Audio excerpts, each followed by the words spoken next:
If you see a bed and breakfast like this in the countryside, don't stay alone, or you'll be dumped at the bottom of a lake. Don't you dare not believe me. This is a film based on a true event. On this day, Esther charmed the guests as usual. Just as she was about to raid the guests' belongings, a car suddenly drove up in the distance. A man got out of the car. He looked at it, panicked. He said that his friend was injured and needed urgent medical attention.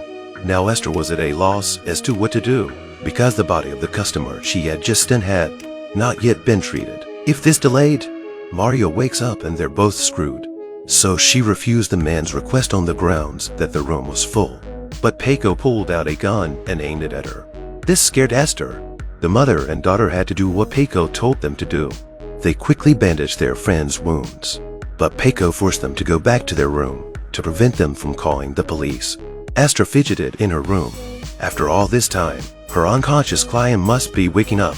Now she had to get rid of him as soon as possible. So Esther sneaked into the guest room when Paco wasn't looking. But by now Mario was already awake. He pushed Esther straight down. He threw himself on her and grabbed her by the neck. Just as Esther was dying, Paco arrived at the sound of his voice. He thought the guest was bullying Esther, so he knocked Mario out with the butt of a gun, and Esther pretended to be the victim.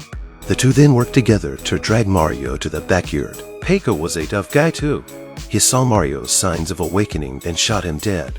Esther was moved by this scene. It was her job to do this alone, but now someone was willing to help him.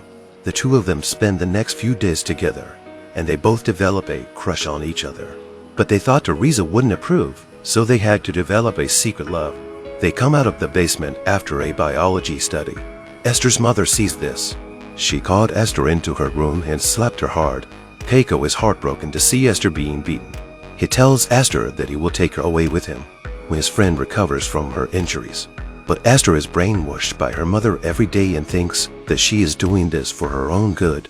Esther has been hesitant to leave the place. Meanwhile, the handyman was cleaning up the items that were scavenged from killing the guests. But unfortunately, Paco's friend saw this scene.